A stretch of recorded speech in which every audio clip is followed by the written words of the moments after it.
Perspective from the partner's point of view. Well, I can now speak to Rena Noble, who blogs as Mummyimperfect.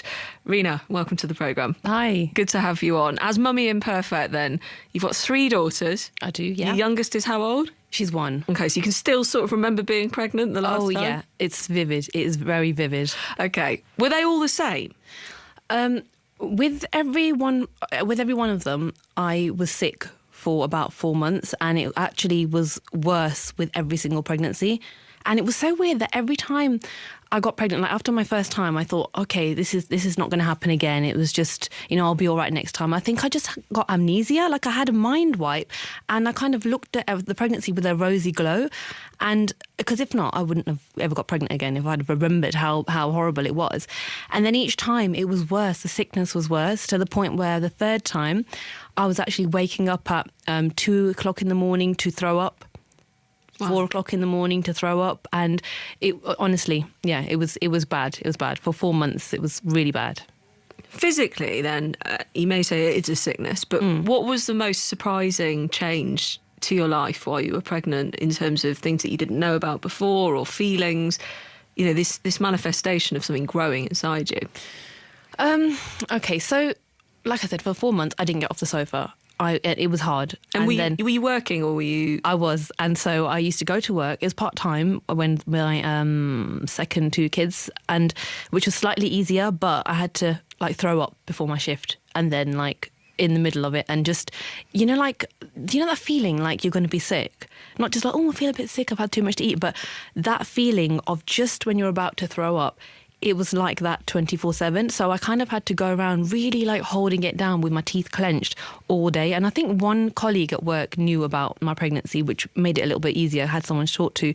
But as far as anyone else was concerned, I was just normal. I was just eating really random things at work and just being a bit off, yeah. And were you hating it? I mean, how are you feeling? Because the name of your blog, Mummyimperfect. Yeah, yeah. I wasn't hating it.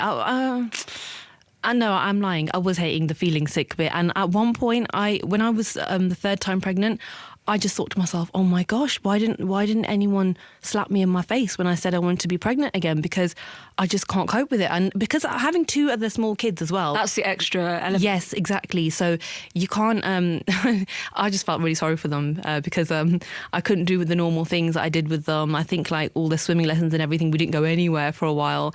And then they had the most random dinners because I couldn't really cook. I think one night I gave them soup, not even a nice soup. It was a cup of soup and crisps. That was their dinner. I just couldn't cook. That sounds like quite all right. Yeah, they were all right about it, actually. we heard from Lorna earlier in the programme, and she was talking about hating being pregnant. She wanted to be one of those mums who'd probably be a perfect mum, go and be pregnant and do yoga and all of that. And instead she described herself as a fat, miserable, sicky blob who only sort of processed food and super noodles rather than what she had hoped she would be. Oh, gosh. Yeah. That rings true. It does, because I thought I'd have this nice rosy glow from the beginning, but it was more what's the opposite of a rosy glow? Like a grey zombie glare. A sickly grey. Yeah, a sickly grey glare.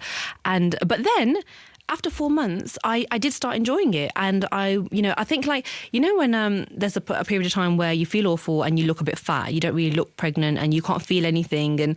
And then, your baby bump pops out, you can start to feel the little kicks. And then, I did get that rosy glow and I had more energy as well. So this was the second trimester, and this was in every pregnancy this happened. I was feeling great and I was feeling really good about myself, actually. And then towards the end... To the point where you're feeling sexy, perhaps? Yeah, I was. I actually, no lie, the sexiest I've ever felt in my life was in my pregnancies, the nice bit. In that second trimester, I just used to look at myself and think, oh, come on, looking good. Yeah, I had curves in the right places for once, You don't have to worry about do I need to hold my stomach in, because you can make a feature of your stomach.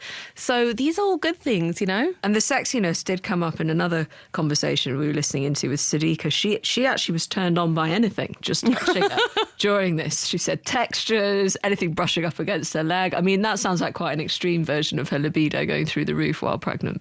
Yeah, that does sound extreme. That's interesting. But no, I did find, I was, there was an increase in my libido, definitely. So hormones rushing around, it's just very different, yeah. What about your belly being touched? So people coming up to you and feeling like they can suddenly, stroke your stomach, having never had strangers do that before. You know what? I'm not a person who has issues with I'm quite tactile. I'm quite a tactile person, right? So, but even so, it was weird, random strangers coming up to me and touching my stomach. And even I met this guy, I was at a wedding and it was in a bar, and then this random guy, he started stroking my belly. He was like, I have to touch your belly because I've been looking at it because I'm Mexican and we have this thing where if we look at, this was his thing, like, if we look at your baby or your baby bump, we have to then touch it so that we don't put the evil eye on it or something. So then he carried on talking to me and stroking it Sounds for a bit quite like a while.